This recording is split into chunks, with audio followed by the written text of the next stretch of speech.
And welcome back to the Murdy Creative Co podcast. I'm your host, Colin Murdy, and today's topic is why you need to journal.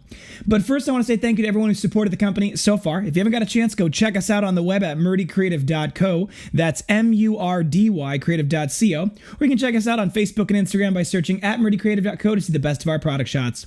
Follow us to keep up to date with our daily photos and be the first one to know about new product launches. You can also use the subscribe button at the bottom of our website to be included in all of our new announcements. Be sure to check out our laser engraving, personalization options, and exclusive colors on the website, or you can get a blank one on Amazon Prime. All right, so today I am actually really excited to do this podcast. I've wanted to do it for a very long time, and ever since I heard the original broadcast of the podcast, I wanted to share this with you guys. A lot of people ask, why should I journal? Right. And I think I did a whole podcast on how I should journal, how I journal and all the other things. And I think that you should go listen to that if you haven't already. But the question is why do I need to journal?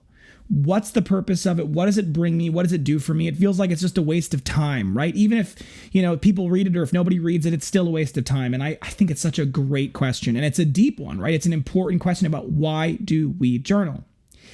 And for many of you know that I listen to the Jordan B. Peterson podcast, and I really enjoy that. And I think he's got a lot of really good inspiration, but also a lot of really good, interesting kind of facts. And I'm going to share a portion of his season 2, episode 23 episode that was why you should treat yourself as if you have value, which is a really good podcast you should listen to.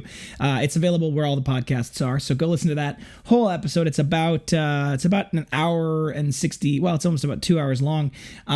So it's got a long time, but it's really good. I'm gonna play an 8-minute clip for you here in the middle of the podcast that is very, very pertinent to this particular topic, and I think it's something that will be very interesting for you guys. So go check it out if you haven't listened to it already. It's the Jordan B. Peterson podcast episode, season 2, episode 23, and this is starting at the 40-minute mark exactly, ironically. So, and Pennebaker, he did some interesting work. He was trying to do experimental test of a hypothesis that was generated by Sigmund Freud. So Freud believed that if you had negative past experiences, childhood experiences, but not just childhood experiences, things in your past that were still bothering you, crises, traumas, that sort of thing, that if you talked about them and you had a chance to express the emotion that was associated with that experience, then that would be curative.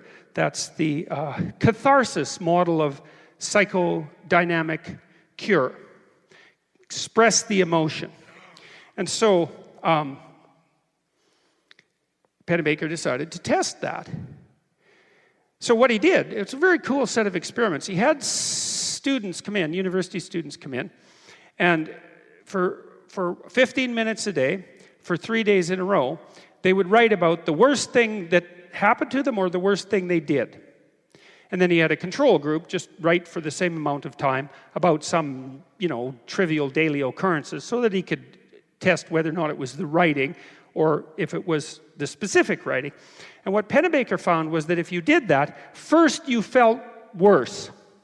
That lasted for about 2 weeks. But if you followed people up for about 6 months, they got physically healthier. That was the biggest effect. They got less anxious. And their mental health improved. But they got physically healthier. Their immune systems even improved. There's about 40 studies demonstrating this now. It's been generalized, actually, to the point where it turns out that if you get people to write about anything in their life that's uncertain, it has that curative effect. And in some sense, that's not surprising because, well, obviously uncertainty is stressful, whether it's about the past or the present or the future. And just as obviously, one of the things you could do about what's uncertain is think about it. I mean, that's what thinking is for.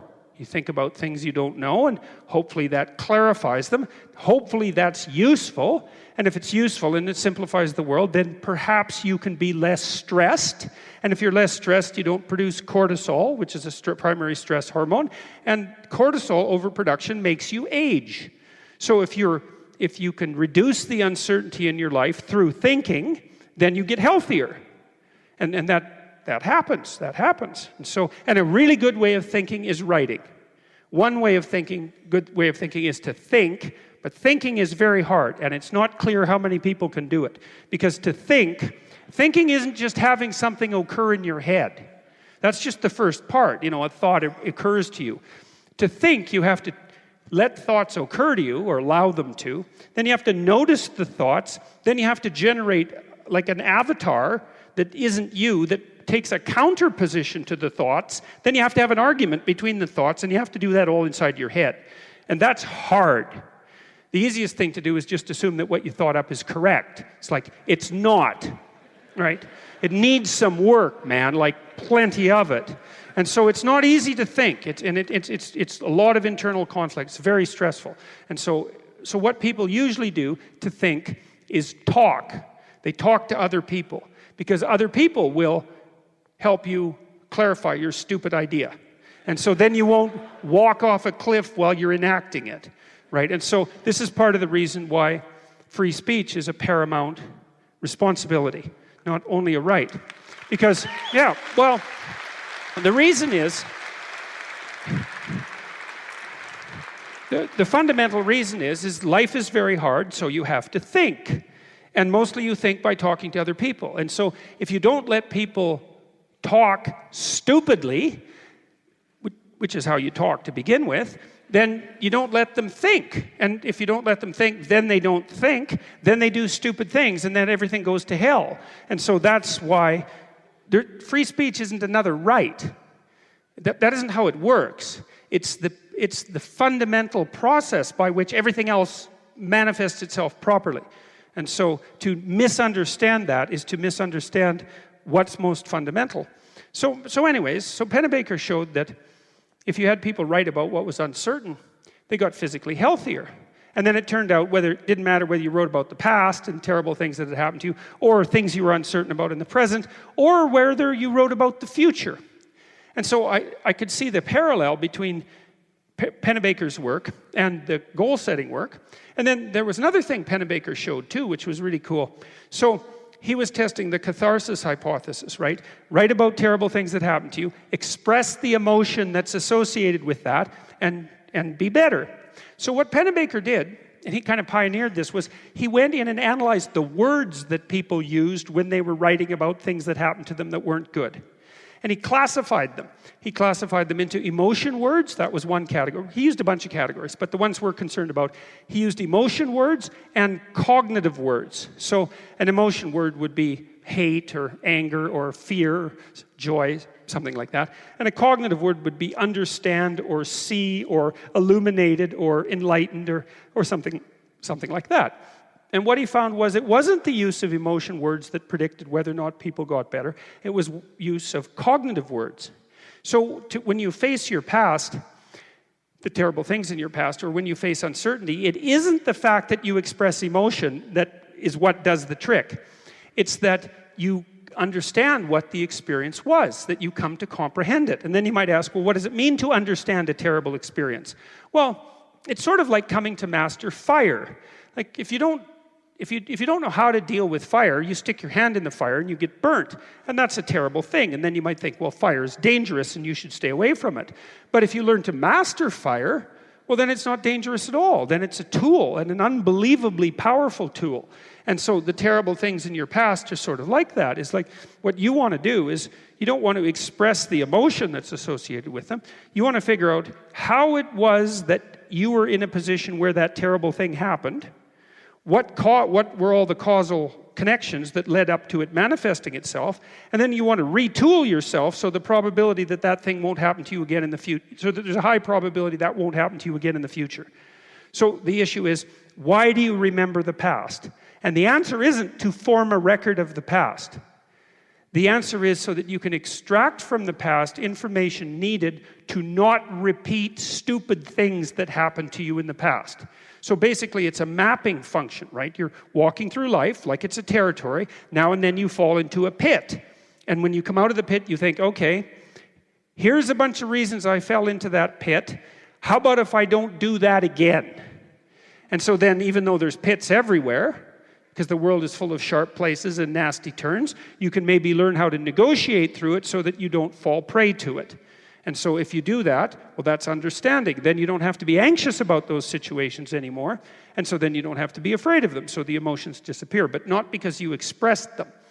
It's a secondary consequence. So that was extremely useful as well. Pennebaker's discovery and his clarification of what the curative process was in facing things that made you uncertain or afraid.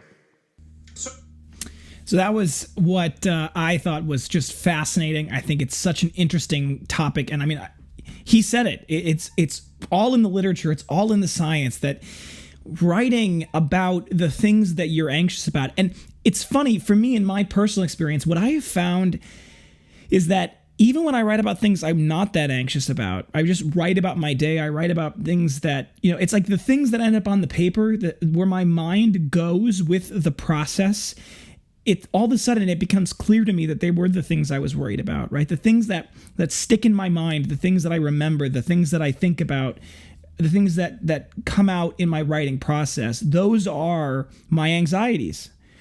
Sometimes they're the things that are good, but even the things that are good, there's always a tinge of, well, I might lose that, or that may not happen again. And so I want to make sure to keep the record. But having that record is so interesting, and it's such an important part of, for me, being able to tackle this, what arguably could be an unsurmountable goal of creating this amazing thing. Like I'm so anxious all the time because there's so much that could go wrong at any given time, and it's only because of the ability that I have to write in my journals that I'm able to organize my anxiety and keep it at bay. And I'm able to look at the successes we've made as genuine, real success that is the result of thinking. It's the result of actively working through the steps on paper and with pen. And that's why I would encourage you that you should journal. It's for your health, both mental and, more importantly, physical, as he pointed out. So if you're looking to get started on a journal, if you're looking to write and you're looking to jump into this and you want to be healthier and you want to get better and you want to feel that mental control that journaling can provide, I'd encourage you to check out our website. Check out a number 2 if you want to get into that direction. Otherwise, we've got a lot of great options for journaling. All right, folks, thanks for tuning in today. Be sure to check back in on Thursday for our next topic. And this one is one that I've waited a long time to talk about.